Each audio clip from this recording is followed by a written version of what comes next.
नमस्कार, स्वागत आहे तुमचं माझ्या यूट्यूब चॅनलमध्ये, ज्याचं नाव आहे स्वामी भक्ती मराठी। तुमचा आजचा दिवस सुखाचा आणि समाधानाचा जावो हीच मी स्वामींकडे प्रार्थना करते आणि आपल्या आजच्या व्हिडिओला सुरुवात करते।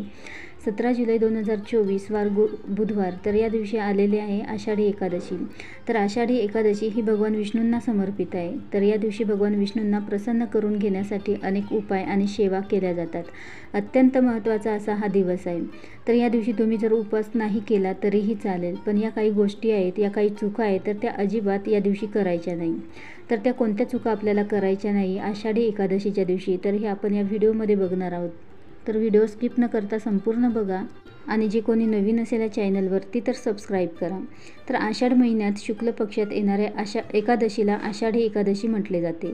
त्यासोबतच याच एकादशीला देवशयनी एकादशी असेही म्हटले जाते।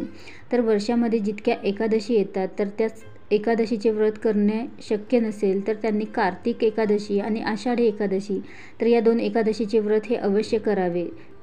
तर या दोन एकादशी केल्या तरीही संपूर्ण वर्षभरातील जितक्याही एकादशी आहे तर त्या संपूर्ण एकादशीचे फळ आपल्याला या दोन एकादशीचे व्रत केल्याने मिळतील।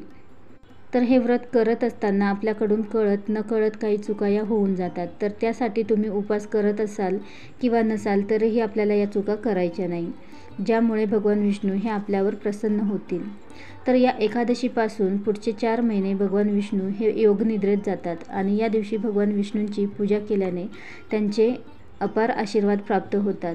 तर आषाढी एकादशीचे व्रत सर्व मनोकामना पूर्ण करण्याचे मानले जाते। तर आपल्या ज्या काही मनोकामना असतील, ज्या काही इच्छा असतील, तर त्या पूर्ण होण्यासाठी आषाढी एकादशीचे व्रत हे केले जाते। तर नियमानुसार पूजा आणि दान केल्यास या दिवशी अक्षय पुण्य प्राप्त होते। तुमच्या यथाशक्तीनुसार तुम्ही या दिवशी दान करू शकता, नामस्मरण करू शकता भगवान विष्णूंचे। या दिवसापासूनच चातुर्मासही सुरू होतो आणि त्यानंतर कोणतेही शुभ कार्य हे करू नये। तर या दिवशी भगवान विष्णूंना प्रसन्न करून घेण्यासाठी अनेक उपाय केले जातात आणि या दिवशी काही नियम सांगितलेले आहे आणि त्या नियमांचे पालन केल्याने भगवान विष्णू हे आपल्यावर लवकर प्रसन्न होतात आणि आपल्या आयुष्यामध्ये कसल्याही गोष्टीची आपल्याला कमी पडत नाही। आणि त्यामुळेच या दिवशी काही गोष्टी टाळणं देखील खूप महत्त्वाचं आहे। तर या दिवशी ब्रह्मचर्याचे पालन आपल्याला करायचे आहे, तसेच मंत्रजापही भगवान विष्णूंचा करायचा आहे आणि त्यानंतर या दिवशी तुळशीचे पान आपण तोडू नये।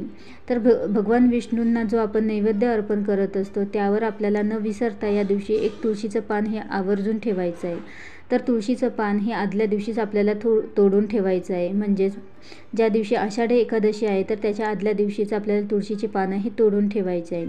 तसेच तुळशीला पाणी अर्पणही या दिवशी करू नये, कारण या दिवशी तुळशीचे निर्जला व्रत असते आणि त्यामुळे तिचे व्रत हे सुटले जाते आपण पाणी अर्पण केल्याने, आणि त्यामुळे या दिवशी आपल्याला तुळशीला पाणीही अर्पण करायचे नाही।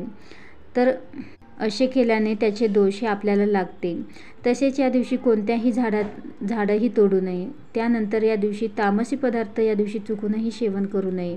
तर या दिवशी सात्विक आहार घ्यावा, लसूण कांदा मांसाहार या दिवशी करू नये, व्यसन करू नये। भगवान विष्णू तुमच्यावर नाराज होऊ शकतील यामुळे। तर या दिवशी उपवास नाही केला तरीही हे पदार्थ सेवन करू नये। त्यासोबतच वांग्याची भाजी, मुळा हे पण सेवन करू नये आणि भातही खाऊ नये। तर कोणत्याही एकादशीला भात हे खाऊ नये। तर भातापासून बनवलेले पदार्थ हे खाऊ नये। भात या दिवशी ज्यांनी उपवास केलेला आहे किंवा उपवास ज्यांनी केलेला नाही तर त्यांनीही खाऊ नये। तसेच कोणासही वाईट बोलू नये, दुखवू नये, कोणाही सोबत वाद घालू नये, भांडणं करू नये।